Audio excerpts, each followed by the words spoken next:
പലർക്കുമുള്ള കുറച്ച് മറുപടികളുമായിട്ടാണ് ഞാൻ ഈ വന്നിരിക്കുന്നത്. അതിനു മുമ്പായിട്ട് എല്ലാവർക്കും നമസ്കാരം. കണ്ണാ നിനക്കായി ബൈ ജസ്ന സലീം എന്നുള്ള യൂട്യൂബ് ചാനലിലേക്ക് സ്വാഗതം. അപ്പോൾ പലർക്കും കുറേ കാര്യങ്ങൾ അറിയാൻ ആഗ്രഹമുണ്ട്. ആദ്യത്തെ കാര്യം, എനിക്ക് ഭർത്താവുണ്ടോ, ഭർത്താവ് എവിടെയാണ്, ഭർത്താവ് ഞങ്ങളെ ഉപേക്ഷിച്ച് പോയതാണോ, അരുൺ എന്നെ വിവാഹം കഴിച്ചതാണോ, അങ്ങനെ നൂറ് സംശയങ്ങൾ എനിക്ക് എന്നോടുള്ളൊരു ചോദ്യമായിട്ട് പലരും വരുന്നുണ്ട്. അപ്പം ഞങ്ങൾക്കിടയിൽ എന്താണ് പ്രശ്നം, അങ്ങനെ ഇല്ലാത്ത ചോദ്യങ്ങളില്ല. അപ്പോൾ അതിനൊക്കെയുള്ള ഒരു ഉത്തരം ഞാൻ നിങ്ങൾക്ക് തന്നേക്കാമെന്ന് കരുതി. എന്തിനു മറച്ചു വെക്കണം നിങ്ങളോടൊക്കെ? കാര്യം പോലെ അങ്ങ് പറയുന്നതല്ലേ ഏറ്റവും നല്ലത്. എൻ്റെ ഭർത്താവിൻ്റെ പേര് സലീം എന്നാണ്. എൻ്റെ വിവാഹം കഴിയുന്നത് 2009 ജനുവരി 18 അപ്പോൾ എൻ്റെ സ്വന്തം സ്ഥലം താമരശ്ശേരിയാണ്. വിവാഹം കഴിച്ച് കൊണ്ടുവരുന്നത് കൊയിലാണ്ടിക്കാണ്. അപ്പോൾ ഇവിടെ ഭർത്താവിന് എന്ന് പറയാൻ ഇവരെട്ട് മക്കളാണ്. ഏറ്റവും ഇളയ ആളാണ് എന്നെ വിവാഹം കഴിച്ചത്. ഉമ്മയും പാപ്പയും ഇപ്പം ജീവിച്ചിരിപ്പില്ല. കല്യാണം കഴിഞ്ഞൊരു 3 വർഷം കഴിയുമ്പോഴേക്കും അവർ മരിച്ചു പോയിട്ടുണ്ട്. അപ്പം ഞാനും എൻ്റെ ഭർത്താവും തമ്മിൽ എന്തെങ്കിലും പ്രശ്നമുണ്ടോ എന്നുള്ളതാണ് സമൂഹത്തിന് മുഴുവനായിട്ട് അറിയേണ്ടത്. കാരണം ഞാൻ അദ്ദേഹത്തെ കാണിക്കുന്നില്ല. കാണിക്കാത്തത് എന്തുകൊണ്ട്? ഭർത്താവ് ഉണ്ടെങ്കിൽ കാണിക്കുമല്ലോ, ഇല്ലെങ്കിൽ കാണിക്കൂലല്ലോ. അതാണല്ലോ നമ്മുടെ സമൂഹം എന്ന് പറയുന്നൊരു സംഭവം. അപ്പോൾ എനിക്ക് 2 മക്കളുണ്ട് കേട്ടോ, അത് പറയാൻ വിട്ടുപോയി. 2 മക്കളുണ്ട്. ഒരാളുടെ പേര് ലെൻഷാൻ എന്നാണ്, ഒരാൾ ലെനിഷ്ക. 14 മോന് 15ാമത്തെ വയസ്സാണ്, മോൾക്ക് 10 വയസ്സുമായി. അപ്പം ഇനി നിങ്ങൾ ചോദിക്കുന്ന ചോദ്യങ്ങൾക്കുള്ള ആദ്യത്തെ ചോദ്യം, എനിക്ക് ഭർത്താവുണ്ടോ? എനിക്ക് ഭർത്താവുണ്ട്. പിന്നെ എവിടെ? അടുത്ത ചോദ്യം, പിന്നെ എവിടെ? എൻ്റെ ഭർത്താവ് ദുബായിലാണ് വർക്ക് ചെയ്യുന്നത്. എന്തുകൊണ്ട് സോഷ്യൽ മീഡിയയുടെ മുമ്പ് കാണിക്കുന്നില്ല എന്ന് ചോദിച്ചാൽ, ഒരിക്കൽ അരുൺ ഒരു ഇൻ്റർവ്യൂവിൽ പറഞ്ഞിട്ടുണ്ട്, കാണിച്ച എൻ്റെ അവസ്ഥ ഇതാണ്, പിന്നെ കാണിക്കാത്ത അക്കാക്കൻ്റെ കാര്യം പറയേണ്ട ആവശ്യമുണ്ടോയെന്നും. എന്തെങ്കിലും ഒരു ഇഷ്യൂസ് ഉണ്ടാകുന്ന സമയത്ത് ഈ തംബ്ലൈൻ്റെ കൂടെ അവരുടെയും കൂടി ഫോട്ടോ എടുത്ത് വെക്കും. അപ്പം അവർ സ്വതന്ത്രമായിട്ട് സഞ്ചരിക്കുന്നത് ഞാൻ കാരണം ഇല്ലാതെയാവും. അവർക്ക് എന്തൊരു വിഷയം ഉണ്ടായാലും, ഈ ഗുരുവായൂർ വിഷയം വന്ന സമയത്ത് എവിടുന്നോ ആർക്കോ ഒരു ഫോട്ടോ കിട്ടിയിട്ട് ഗുരുവായൂർ തട്ടിപ്പ് നടത്തിയിട്ട് മുങ്ങിയതാന്ന് പറഞ്ഞിട്ടൊരു പോസ്റ്റർ വരെ അദ്ദേഹത്തിൻ്റെ പേരിൽ വന്നിട്ടുണ്ടായിരുന്നു. അതോടുകൂടെ അദ്ദേഹത്തിനെ ഞാൻ ഇൻസ്റ്റയിലൊക്കെ ഫോളോ ചെയ്തിട്ടുണ്ടായിരുന്നു. ആളറിയാത്ത എന്തിന് ഞാൻ ഇൻസ്റ്റാഗ്രാമിൽ ഫോട്ടോ വരെ പോസ്റ്റ് ചെയ്തിട്ടുണ്ടായിരുന്നു. അതൊക്കെ റിമൂവ് ചെയ്തു. കാര്യം അത്രത്തോളം എന്തിനാ എൻ്റെ പേരിൽ മാക്സിമം നാറ്റിക്കാൻ ഒരാൾ ശ്രമിക്കോ അത്രത്തോളം ശ്രമിച്ചാളും. നിങ്ങൾക്കറിയാമല്ലോ ഈ സോഷ്യൽ മീഡിയയും നമ്മുടെ സമൂഹത്തെയും. അങ്ങനെ അപ്പോൾ ഞാനും എൻ്റെ ഭർത്താവും തമ്മിൽ യാതൊരു ഇഷ്യൂസും ഇല്ല. അപ്പോൾ ഈ ഒരു വിഷയം കൊണ്ടാണ് ഞാൻ അദ്ദേഹത്തിൻ്റെ ഫോട്ടോസോ വീഡിയോസോ ഒന്നും പുറത്ത് വിടാത്തത്. ഇനിയും വിശ്വാസമില്ലാത്ത ആൾക്കാരാണെങ്കിൽ പണ്ടത്തെ എൻ്റെ ഇൻ്റർവ്യൂ എടുത്ത് നോക്കിയാൽ, അല്ലെങ്കിൽ പണ്ടത്തെ മാസികകളിലൊക്കെ ഹസ്ബൻഡിൻ്റെ ഫോട്ടോ ഉണ്ട്.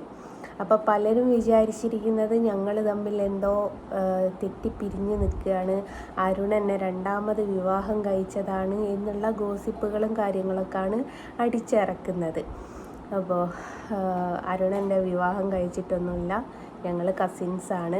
കസിൻ ആൻഡ് സിസ്റ്ററും ബ്രദറും ഞങ്ങൾ 2 പേരും. പക്ഷെ അത് സമൂഹമാണ് ഉൾക്കൊള്ളാത്തത്.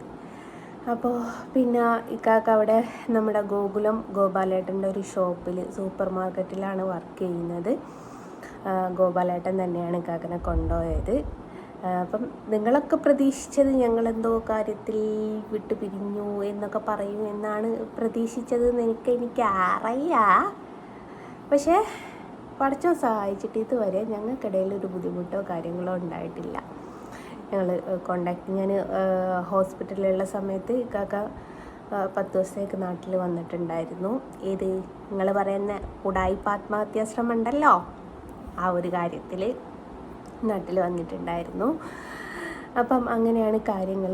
അപ്പം യഥാർത്ഥത്തിൽ എനിക്ക് ഭർത്താവുണ്ട്. ഭർത്താവിൻ്റെ പേര് സലീം എന്നാണ്. കുട്ടികളുണ്ട്. ചിലർ പറയുന്നത് എനിക്ക് കുട്ടികൾ പോലും ഇല്ല, കുട്ടികളും ഭർത്താവൊക്കെ എന്നെ ഉപേക്ഷിച്ച് പോയി എന്നൊക്കെയാണ് പറയപ്പെടുന്നത്. അതേപോലെ എൻ്റെ നാട്ടിൽ ഈ പരിദൂഷണ കമ്പികൾ എന്നൊക്കെ കേട്ടില്ലേ, നമ്മൾ നാട്ടിലൊക്കെ പരിദൂഷണം പറയുന്ന കുറച്ച് ആൾക്കാരുണ്ടാകുമല്ലോ, അതേപോലെ എൻ്റെ നാട്ടിലും ഉണ്ട് കുറച്ച് പരദൂഷണ കമ്പികൾ എന്ന് പറഞ്ഞിട്ടുള്ള ആൾക്കാർ. അപ്പോൾ അവിടെ നിന്നൊരു പയ്യന്, അപ്പം അവൻ വിളിച്ചിട്ട് എന്നോട് ചോദിച്ചു, എന്താണ് നീ നിൻ്റെ ഭർത്താവും തമ്മിൽ വിഷയം? ഞാൻ ചോദിച്ചു, എന്ത് വിഷയം? അല്ല, നിങ്ങൾ എന്തിനാണ് ഡിവോഴ്സായത് എന്ന് ചോദിച്ചു. അപ്പം ഞാൻ ആര് പറഞ്ഞു ഞങ്ങൾ ഡിവോഴ്സായി? അല്ല, സോഷ്യൽ മീഡിയ പറയുന്നുണ്ടല്ലോ നിനക്ക് ഭർത്താവില്ല എന്നുള്ളതെന്ന്. അപ്പോൾ എടുത്തേ വയ്ക്ക് ഞാൻ അവനോട് ചോദിച്ചു, എൻ്റെ ഒരു പറഞ്ഞു വരിക വെച്ചാൽ എൻ്റെ ബാപ്പയുടെ എന്തോ ഒരു അകന്ന ബന്ധുവാണ്. ഇവിടെ കൊയിലാണ്ടി വീട് പണി നടന്നുകൊണ്ടിരിക്കുന്ന സമയത്ത് ഇവിടെ സാധനങ്ങളൊക്കെ ഇറക്കാൻ വേണ്ടിയിട്ട് അവന് ലോറി പോലാണ് എംസാൻഡ് ഇറക്കാൻ വേണ്ടിയിട്ട് ഇവിടെ വന്ന ഒരു വ്യക്തിയാട്ടോ. അപ്പം അങ്ങനെ ചോദിച്ചു, സോഷ്യൽ മീഡിയ പറയുന്നുണ്ടല്ലോ നിന്നെ ഒഴിവാക്കി എന്നുള്ളതെന്ന്. അപ്പോൾ ഞാൻ ചോദിച്ചു, ഞാൻ എവിടെയാണ് താമസം എന്നറിയുമോ എന്ന് ചോദിച്ചു. അറിയാം. അത് ആരുടെ വീടാണെന്ന് അറിയാമെന്ന് ചോദിച്ചു. അപ്പം ഞാൻ പറഞ്ഞു, അറിയാം, നിൻ്റെ ഭർത്താവിൻ്റെ വീടാണ്. അപ്പം ഞാൻ ചോദിച്ചു, മൊയ് ചൊല്ലിയ ഒരാൾ ഭർത്താവിൻ്റെ വീട്ടിൽ നിൽക്കുമോ എന്ന് ചോദിച്ചു. അപ്പം അതേപോലെ ഞാൻ ആദ്യം നിങ്ങളോട് പറഞ്ഞത്, എൻ്റെ സ്വന്തം സ്ഥലം താമരശ്ശേരിയാണ്, ഇപ്പം താമസിക്കുന്നത് കൊയിലാണ്ടിയാണ് എന്ന് പറയുന്നത്. കൊയിലാണ്ടി എൻ്റെ ഭർത്താവിൻ്റെ വീട്ടിലാണ് ഞാൻ താമസിക്കുന്നത്. അതുകൊണ്ട് അത്രത്തോളം പ്രൂവ് ചെയ്യുക, ഒരാൾക്ക് പ്രൂവ് ചെയ്യേണ്ട ഒരവസ്ഥ ചിന്തിച്ച് നോക്കൂ. എനിക്ക് ഭർത്താവുണ്ട്, എനിക്ക് കുഞ്ഞുങ്ങളുണ്ട് എന്നുള്ള പറയേണ്ട ഒരവസ്ഥയിലേക്കാണ് എൻ്റെ കാര്യങ്ങൾ വന്നു പോകുന്നത്.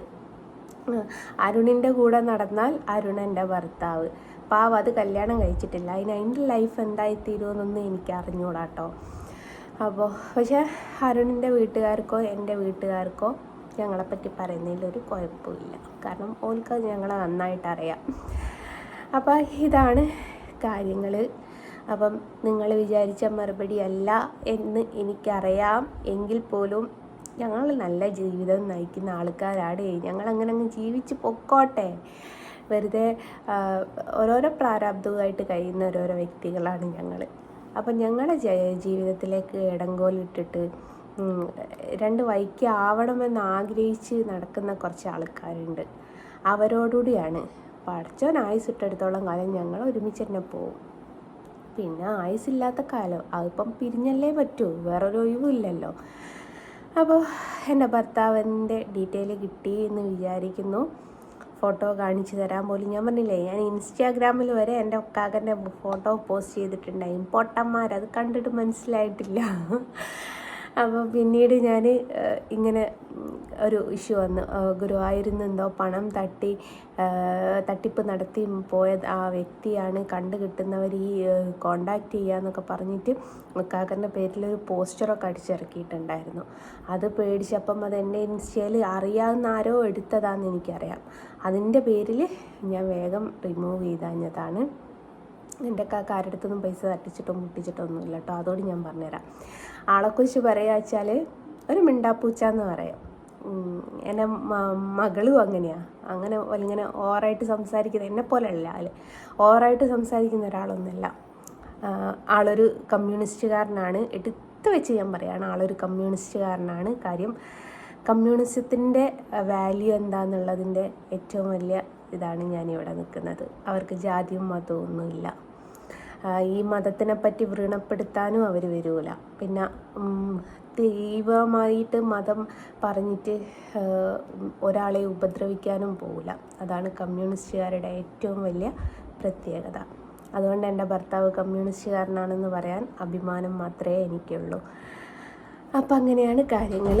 അപ്പോൾ എല്ലാവർക്കും എല്ലാ കാര്യവും മനസ്സിലായി എന്ന് വിശ്വസിക്കുന്നു. എനിക്ക് ഭർത്താവുണ്ട്, കുഞ്ഞുങ്ങളുണ്ട്, കുടുംബമുണ്ട്, ഞാൻ ഹാപ്പിയാണ്. അപ്പം ഓക്കെ, ബൈ ബൈ.